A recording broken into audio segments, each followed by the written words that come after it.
Welcome to our environmental conditions education. In this presentation, we'll discuss the topic of heat illness as well as lightning and other environmental conditions. Starting off with heat illness. Hello, I'm Dr. Douglas Casa. I work at the Corey Stringer Institute at the University of Connecticut. Today we're going to discuss heat and hydration issues and strategies for football players. To begin, let's look at how the body deals with heat. When we exercise, the working muscles produce heat. This is a normal and natural part of exercise. The environment also can add heat through high air temperatures, relative humidity, and radiant energy from the sun. To prevent the negative effects of having too much heat stored up, the human body sweats. As sweat evaporates from the skin, heat is transferred away from the body. Sweat rates can be affected by factors that coaches must recognize. Intensity of exercise and the environmental conditions are the two most important factors that influence sweat rate. But certain environmental conditions, such as high humidity, can hinder sweat evaporation.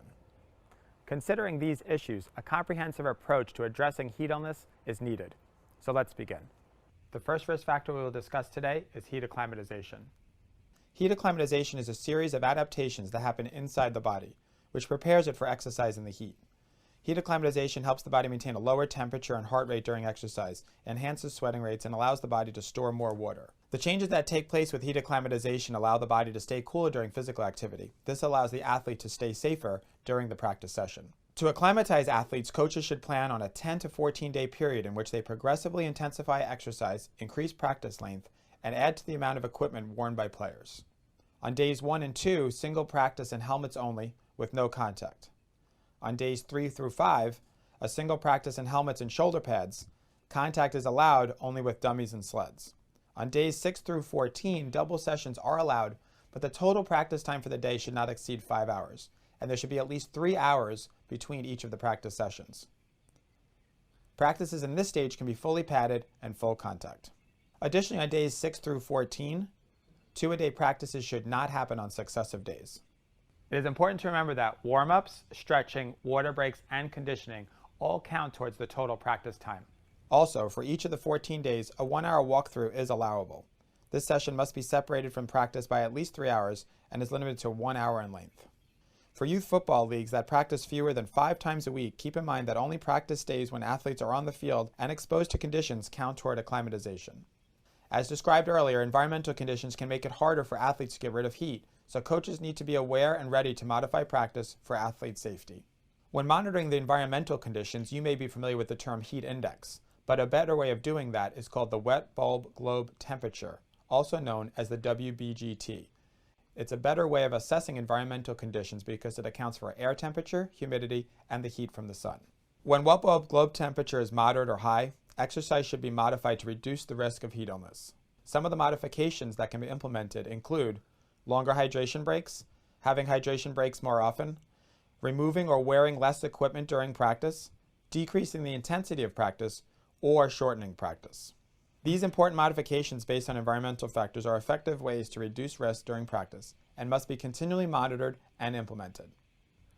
Most often coaches think of hydration in relation to performance, but staying hydrated also keeps your body temperature lower and maximizes player safety. Water is recommended as the primary fluid during all types of exercise. Water is the least expensive, most accessible, and most important fluid during exercise. Sports drinks contain water, electrolytes, and sugar, which are important components of a rehydration beverage, especially when exercise is going to last longer than 60 minutes or if they're going to be doing intense exercise in the heat. Remember, we are dealing with kids and some prefer the taste of sports drinks. This may lead to more fluid being consumed during activities and an enhanced hydration status. Regardless if your athlete drinks sports drinks or water, it's really important that you check their hydration status and you monitor fluid consumption. The best way to monitor dehydration is with body weight changes. Utilizing body weight changes pre-practice to post-practice tells us how much an athlete has lost during activity, and most of the weight lost during activity is due to hydration losses. If the assessment of body weight changes is not feasible at your practice site, another useful tool is utilizing urine color either before or after practice. Urine that is light in color, like lemonade, would indicate the athlete is hydrated. Urine color that is dark, like apple juice, would indicate they're likely dehydrated. Athletes that have lost weight during practice or have dark urine need to be encouraged to continue consuming fluids at home to assure they get back to a well-hydrated condition.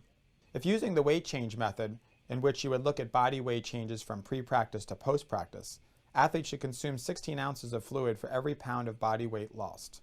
That's about 1 bottle per pound. While there are no specific guidelines if using a urine color chart, encourage athletes to drink and recheck their urine until they reach a lemonade color. Coaches and parents should encourage athletes to aim to replace those fluids in the 2 hours immediately after a practice session.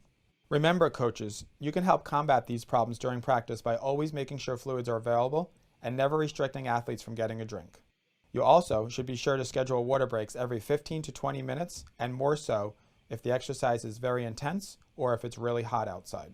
For more information on hydration assessment and strategies to prevent dehydration, visit the Corey Stringer Institute website at www.ksi.uconn.edu. Even with the best of planning, heat illnesses can occur, especially when other risk factors are present. In the next section, we will look at the signs, symptoms, and treatment of the 4 major heat illnesses most common in sport. Heat syncope refers to a fainting or lightheaded episode during exercise. It is normally seen in unfit or unacclimatized athletes and is caused by blood pooling in the legs. Treatment for heat syncope is to put the athletes in a laying down position with their legs propped approximately 1 to 2 feet off the ground. In addition to propping the feet, allow the athlete to rehydrate at a level that's comfortable for them. The combination of rehydration and propping the feet will encourage blood flow to return to the heart, and recovery is usually rapid. Heat cramps are most common during intense exercise in the heat when there's dehydration, electrolyte losses, and fatigue. Athletes with higher sweat rates may be more susceptible to heat cramps and may need to be encouraged to keep up with their electrolyte consumption. Heat cramps are usually localized but can wander throughout the muscle. To treat an athlete with heat cramps, implement these 3 things. 1. Rehydrate them. 2. Allow them to rest. And 3. Consider some gentle stretching. Heat cramps are not life-threatening, but a more severe condition called exertional sickling can look a lot like heat cramps. Athletes with exertional sickling are not getting enough oxygen because of sickle cell trait. In these cases, an athlete may report cramping, but you will not be able to feel the cramping in the muscle. Call 911 immediately if you suspect exertional sickling because it could be a life-threatening condition, and especially if you know the athlete has sickle cell trait. Heat exhaustion is a term for a medical condition for an athlete who cannot continue exercise in the heat. Heat exhaustion is caused by either a fluid or sodium loss. With less water in the body, it has less fluid for the heart to use to maintain activity level. To treat heat exhaustion, remove the athlete from activity and place him or her in a shaded or cool area while providing rehydration.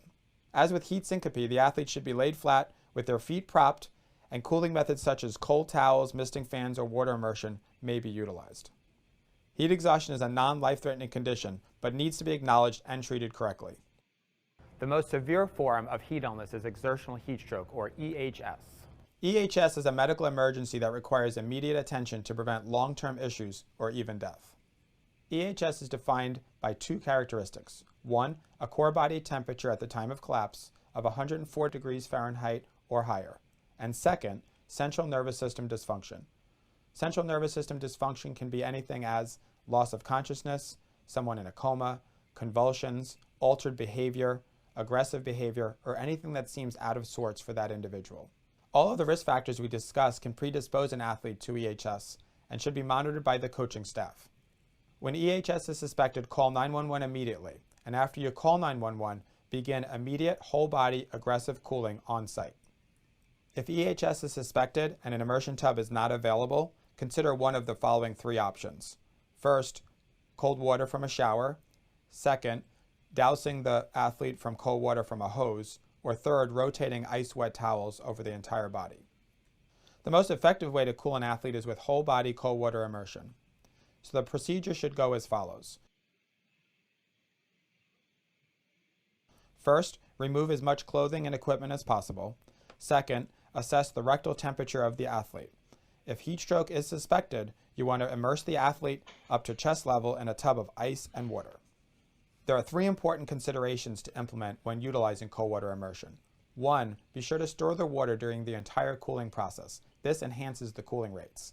2nd, be sure to secure the athlete with a towel or long sheet underneath the armpits to make sure the athlete does not slip into the water. And 3, take them out of the water when their body temperature reaches 102 degrees Fahrenheit. To use this treatment effectively, proactive steps need to be taken by your team or league to ensure a tub is available at all practice sites. Because exertional heat stroke is a life-threatening situation, the proper equipment and emergency action plan are critical to getting the athlete's core temperature under 104 degrees in the most important 30-minute window. The key to surviving exertional heat stroke is rapid reduction of core body temperature, preferably cooling on-site. We encourage all organizations to develop a policy for administering this treatment. With proper information and quality planning, coaches can acclimatize their athletes, monitor external risk factors, and encourage proper hydration on the field and at home. All coaches should be able to recognize the signs of heat illness and know the proper care. Please use the material presented here today, refer to this course throughout the season, and visit the Corey Stringer Institute if more information is needed. Together, we can strive for a better, safer football experience for our children. For the Corey Stringer Institute at the University of Connecticut, I'm Dr. Douglas Casa. Thank you. So the treating recap from what Dr. Casa has talked about in the previous video. Athletes that do not have an altered mental status are going to be the following heat illnesses: exercise-associated collapse or fainting, heat syncope. We're going to put the athlete laying down. We're going to prop up their legs, and we're going to rehydrate the athlete at a comfortable level to them. Any exercise-associated muscle cramps, we're going to rehydrate the athlete, rest, and apply some gentle stretching.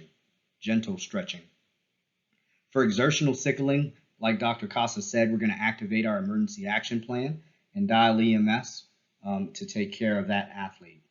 For heat exhaustion, we're going to remove the athlete from activity, place them in a shaded, cool area, put the athlete laying down. We're going to prop up their legs. We call this the shock position, and use cooling methods to lower the athlete's temperature. Athletes that do have an altered mental status, we're going to activate the emergency action plan, dial EMS. We're going to remove as much clothing and equipment as possible. We're going to begin cooling methods for the athlete before EMS arrives, whether it's an ice tub, a shower, ice pack, hose pipe, water coolers, ice towels, etc. Know that we have about 30 minutes to get that athlete to cool once they collapse. Having these items ahead of time prepared for practices where we know we're going to be in extraordinary heat is of a great advantage to be able to save an athlete's life.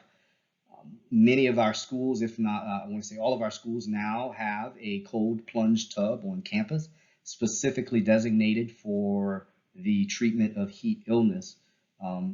Once we have that athlete in the cold tub, we want to remove them only if our core body temperature reaches about 102 degrees. Our heat policy is located in, we keep that in the emergency action plan document itself. It can also be found in the Principal's AT Policy Handbook that is given out at the beginning of each year. It contains the heat acclimatization plan. It contains the wet bulb globe monitoring and heat prevention guidelines, as well as hydration recommendations, a urine color chart for reference, as well as the signs and symptoms for recognizing exertional heat illness. This should be reviewed annually with your athletic trainer, as well as from the emergency action plan standpoint prior to each sports season beginning. Lanyap, like we've always talked about, heat illness is 100% preventable. Dr. Casa talked about the wet bulb globe temp versus the heat index and why we use on-site monitoring of weather. Our acclimatization plan, we want to make sure that we're progressing athletes into heat from no equipment to full equipment accurately over a 2-week span. Visit your EAP for those specific steps. Modifications to practice and treatment of heat illness. Once we recognize it, being able to identify the heat illness, react and respond without having to think about it, just like we talked about in the emergency action plan presentation. Also, LHSAA mandates into BESI rules. We talked about this in the risk management presentation, how Louisiana Athletic Care has addressed these new BESI rules for the upcoming academic year. Going into lightning, LAC's lightning policy is a safety first policy. We designate a weather monitor. All coaches have access to Weather Ops Commander, which give us lightning alerts directly on your cell phone via a text or an app alert. We get alerts when lightning is within 8 miles of our activity site. That is when we should cease activity and seek shelter. Appropriate shelter is defined as fully enclosed buildings with wiring, plumbing, such as a school building, a field house, or a locker room. Inappropriate shelters are very easily to identify. These are open areas such as tents, dugouts, concession stands, gazebos, screen porches, press boxes, open garages, under canopied areas, under trees, under open stadiums. All of these items are inappropriate shelter. In the event of lightning, athletes should go inside for a fully enclosed building. If we have a visiting team present and not enough space to house them, you can send them to their vehicles or school buses for safe shelter. We're going to get an alert after 30 minutes of no lightning strikes on the weather app's application. That is when it will be safe to resume activity outdoors. Louisiana Athletic Care also provides a lightning announcement to be read during hosted events such as football games or track meets or baseball or softball events, wherever needed outside and there's a PA system to alert the guests in attendance to safely seek shelter at that time. Here's an example of that hazardous weather announcement. We put a copy in the press box as well as any other places that is necessary. If athletes are removed from field, so should the spectators, dance, and cheer. Everyone in attendance should be advised to seek appropriate shelter. In the event that we have an athlete that is struck by lightning, these are some steps to put in place for making sure that athlete is safe. One, we're going to activate the emergency action plan. We are going to grab the AED, as well as making sure that the scene is safe first, like we learned about in CPR. We're going to move the athlete to a safe area if the scene is not safe. If there continues to be lightning strike, we'll activate the emergency action plan, contact EMS, and being prepared to treat the following: possibly cardiac arrest, severe skin burn, shock, fractures, or any other trauma. We'll triage the best we can until the advanced health care arrives. Thank you for your time and learning with us today. If you have any questions about the content that was presented in any of these presentations, please contact your athletic trainer and they will try their best to answer your questions for you. If not, they will contact us and we could contact us directly. With that, have a great year. Thank you for listening.